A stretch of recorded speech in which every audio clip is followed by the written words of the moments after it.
I pledge allegiance to the flag of the United States of America and to the republic for which it stands, one nation, under God, indivisible, with liberty and justice for all. Drew, are you going to run the meeting? Yeah, actually, going to. Can you hear me now? We can. All right, so we're skipping public comment, going straight to consent calendar. I'll make the motion. All in favor? Aye. Presentation, discussion, and potential action items. Number 2 is the adoption of the resolution approving the 26-27 fiscal year assessment. Seth, you want to go ahead? Absolutely, thank you. So as the director mentioned, adoption of a resolution approving the fiscal year 26-27 budget and levy of the Feather River West Levee Financing Authority O&M assessment. So the prior year's budget, 25-26, reflected an assessment budget of $2,225,519. The 25-26 O&M budget was $2,325,499. The difference between those, not 100% of the funding comes from the assessment for O&M. There is some Prop 13 property taxes that flow through from LD9 to help fund general benefits, et cetera. So I wanted to just sort of recapitulate that and show what the difference between the assessment levy and the budget last year. So the assessment has an authorized escalation based on the annual change in CPI capped at 4%.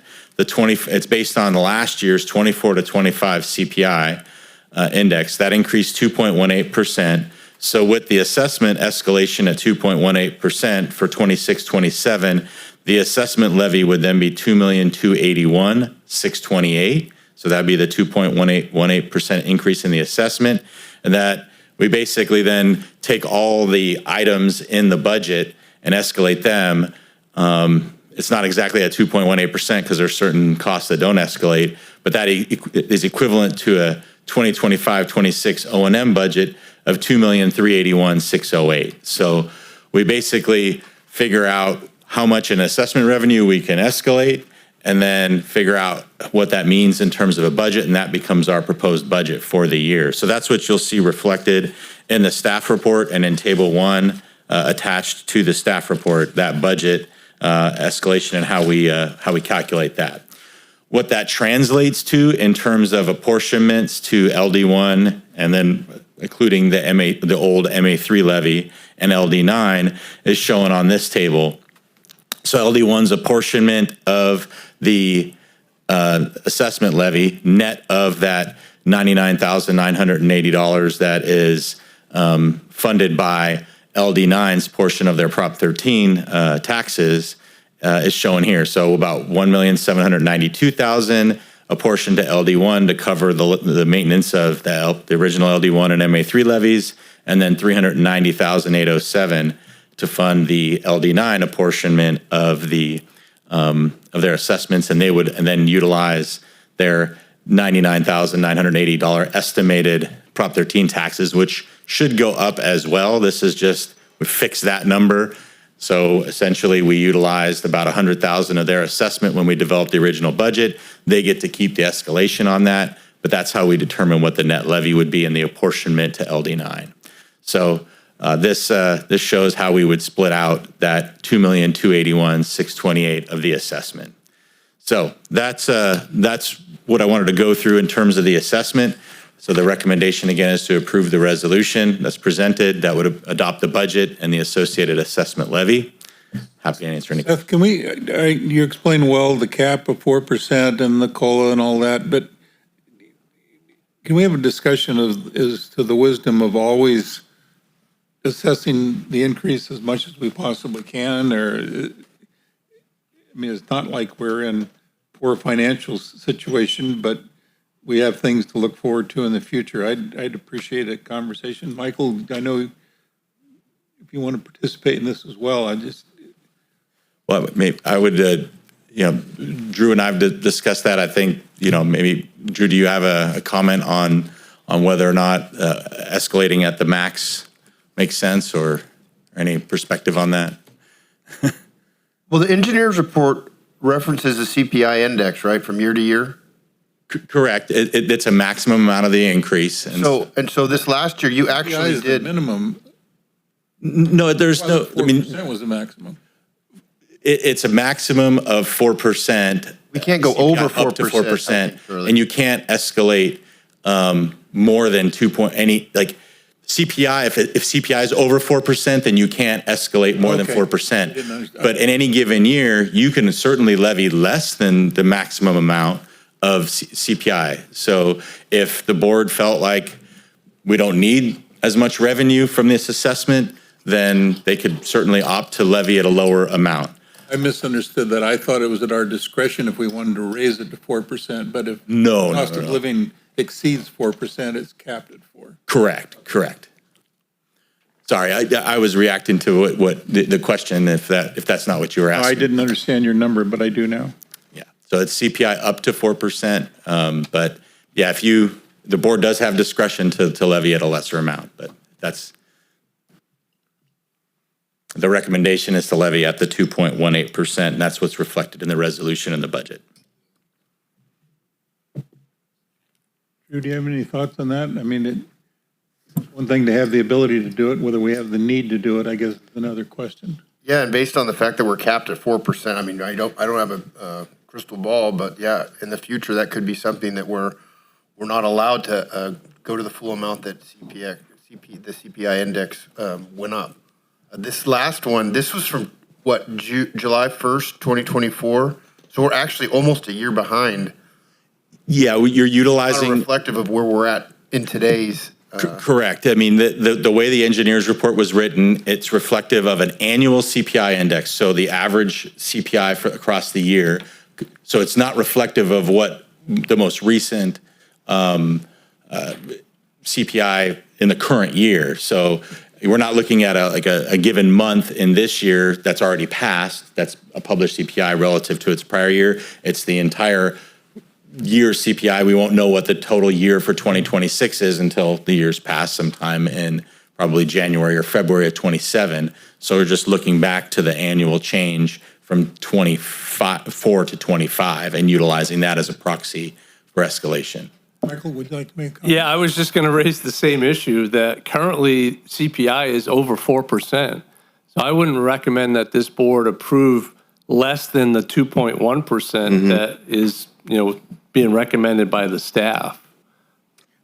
Charlie, what are you thinking? Why? No, I'm thinking about going forward. I don't have any trouble, quite frankly, with this assessment, but instead of just having it automatically be a number going forward, I'd like to have a bit more of a discussion about it, to see if we really need it or not. Yeah, no, I think you got to be mindful of where your budget is and what the current economic conditions are, and I think that's great.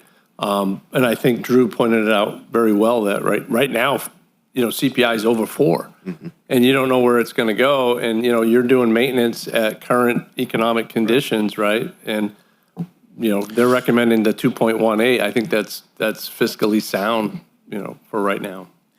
Well, given the potential inflation, I guess it makes sense, but I guess my concern is just because we have the ability to do something, if we don't have a justifiable need for it, we shouldn't necessarily say, well, I can do it, we're going to do it. So I would suggest that next year, Drew, we take a real close look and see whether it's needed or not. I think what would be appropriate too is that, this board is a representation of, 2 other boards that are going to be receiving these funds. So input and direction from those full boards would be appropriate. And that would be something that maybe you address in April or May as you're preparing your budget for the following year, getting input, and then as committee members from those other boards, figuring out, okay, this is what the LD1 and LD9 want to do going forward, and looking at that relative to where you sit with your reserve policy, if it's fully funded and things like that, would be a good approach and a good input. I have another 2 reclamation districts that are considering merging over in the Meridian Basin and doing a similar assessment following the Frau-Lifa model, and the discussions right now are around that. How do we take that information from the members, because we're going to join together and utilize this as a financing mechanism, And how do we get that input from those boards to the financing authority so that they can know what to do going forward? Given all the constraints of the Brown Act and all, and my lack of ability to constrain with your, follow some of it, would you suggest having like a workshop at some point prior to this discussion a year from now? Or how do we gather input legally from those that are affected? I think it's that guy over there. Well, Charlie, we could obviously take a look at last year's or the prior year's CPI index, which we're supposed to follow, and then compare that to where we're at current date and, you know, what our reserve budgets look like. No, but Seth's point is that there's others that are affected by this, and they should have a little bit of input into the conversation prior to the day we vote on it, I think. Others meaning LD1 and LD9? Correct. Like as you're talking about the budget, I don't necessarily know if they need to have a joint meeting or not, but they could each have a separate discussions and then you guys bring forward the input from those. And As long that's, as we don't have a Brown Act violation. no. And I think the unfortunate part with this year is we didn't have a June meeting, at least for LD1, so that's usually when we present our agenda. So on Monday, our budget, Monday, you would have seen the budget and seen where we're at, and unfortunately, this year it was canceled, so we'll do that, we'll revise that in July. Charlie, I understand where you're coming from, and I don't want to, charge too much or anything, but in my opinion, we need to build some history up, some data up before we start playing around with stuff. And I'm not suggesting we do it, make a change right now. Yeah. I'm for approving what's before us, but I think going forward, we need to be able, somebody says, why are we always doing this? We need to have a little sounder Oh, I agree, totally. discussion, I think, so that's all. Education. Okay.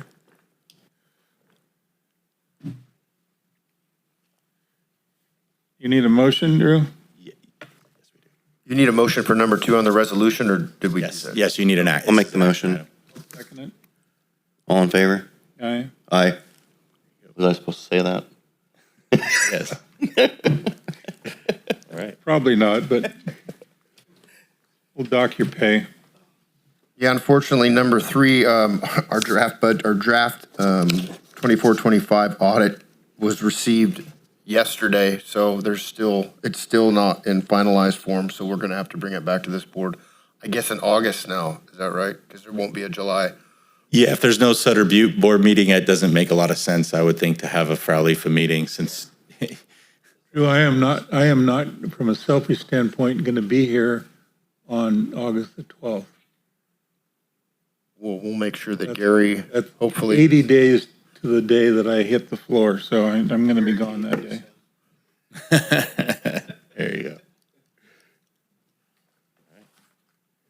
And I don't have any executive director reports at this time, so if you guys would like to adjourn the meeting, unless there's any other questions from the board? Seth, thank you for your explanations, I appreciate it. Thank you.